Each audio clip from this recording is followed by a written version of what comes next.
There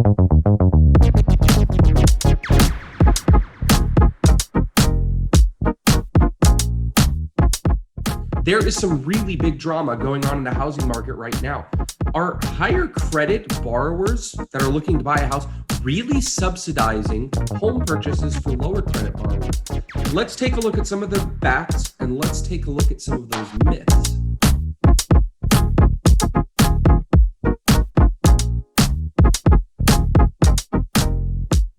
So if you haven't heard the news, yes, there is going to be a sweeping change, or a sweeping change that has already taken place this year for 2023, and it has to do with LLPAs. Well, first, what are LLPAs? Well, these are loan level price adjustments. This is something that a lot of lenders have always hidden in the background because it's something imposed by the federal government upon every single lender, essentially saying you have a borrower with this credit score and they're putting this much money down. Go ahead and charge them on the back end this much. And that money goes to the federal government for different programs, insuring things, subsidizing certain things. So there is truth in the fact that certain borrowers have to pay certain amounts to the federal government just for it. So that's the big question. Are higher credit borrowers paying more? The short answer is yes and no. Isn't that great? Let's take a look at 2022 first and foremost. This is the chart released by Fannie Mae, Freddie Mac. You can see the credit scores here on the left side. As you get higher, you can see there is less of a change. Okay.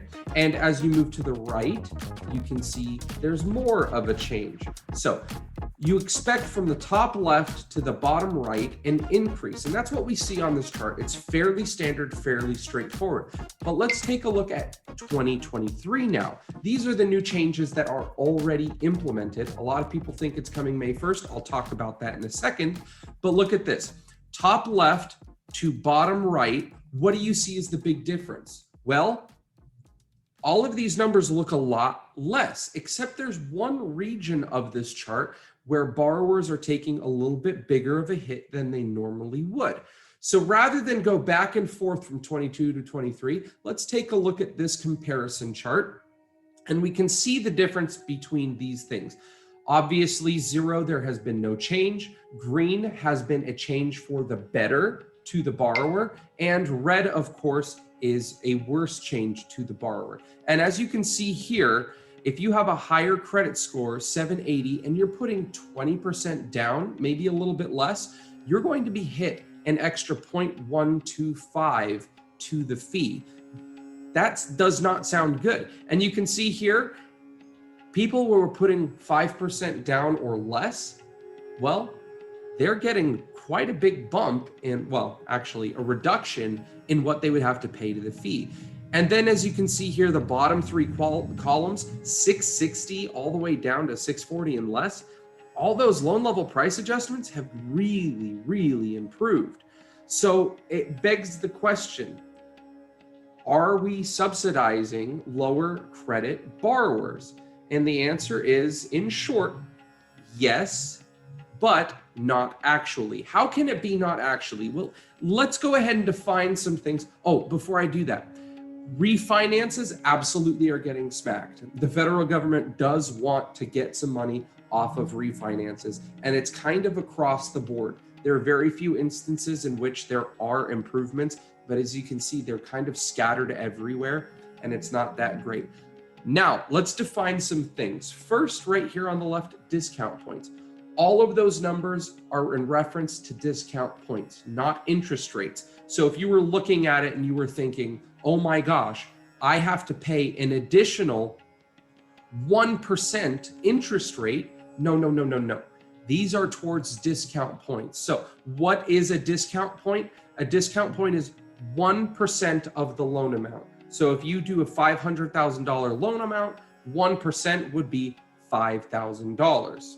Okay, so this is what we're actually referring to. And what lenders will do, kind of cushion these numbers into the loan, which does subsequently increase or decrease interest rates depending on certain things.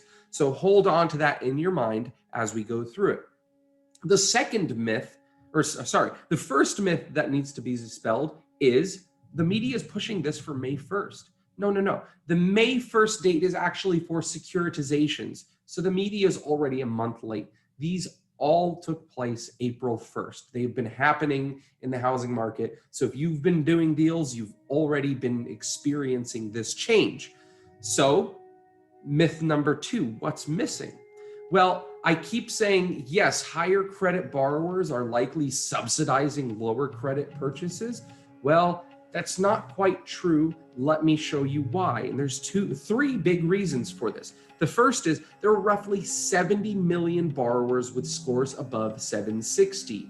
And a great percentage of those have a score above 780. Take a look at this chart right here. We have 780 borrowers, 760 borrowers. We can see that they're not being smacked as hard. The only real section in which borrowers with excellent credit are getting a negative impact is right here, 780 higher, and they have to put less than 20% down. Okay, if they put 20% down or more, they actually have an improvement. And if they put less than 5% down, they have a vast improvement. I mean, take a look at this column on the very right. It's one of the highest adjustments towards the better for these borrowers with high credit scores. And we can see it's the same thing on the entire right side column. So there's a little bit of truth there. And a lot of loans that take place, they kind of take place in the far right column or in the leftmost columns when it comes to higher credit borrowers. Let's go back to the second part of this myth. Well, who are these changes aimed at? These changes are aimed at first-time home buyers. This is a huge important thing that nobody is paying attention to. How do we know this is aimed at first-time home buyers? Well, AMI waivers. This is super important. But before I jump into that, let's go ahead and take a deeper look at what AMI is. Area median income. You can see the example here is Amador County, California. The area median income is $86,600. It might have changed as time goes on, but at the filming of this is where the area median income is. So what does this have to do with anything? Well, if you are a first-time home buyer, you can have all of these LLPAs wiped away from your slate. Absolutely all of those adjustments, every single adjustment from 2023 is completely wiped away. Zero.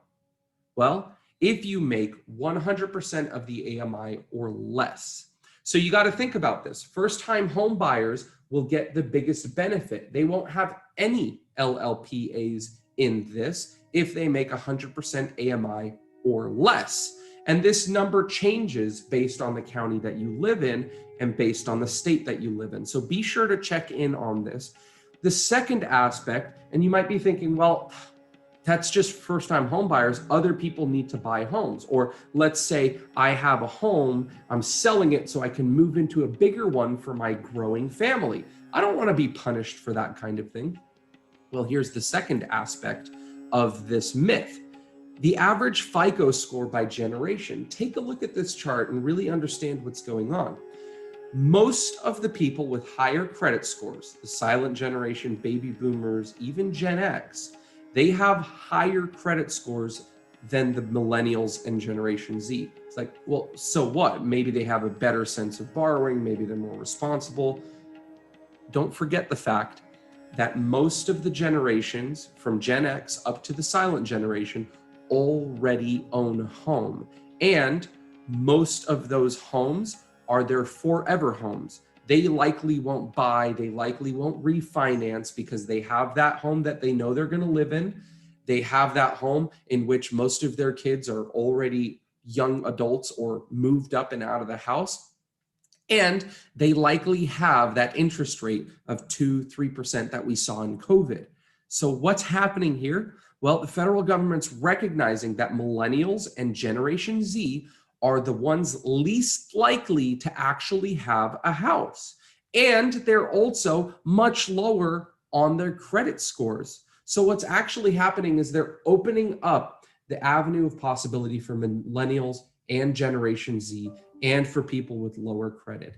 And if you are a millennial, if you are a Gen Z, you have lower credit and you make less than 100% AMI, all of those LLPAs are wiped.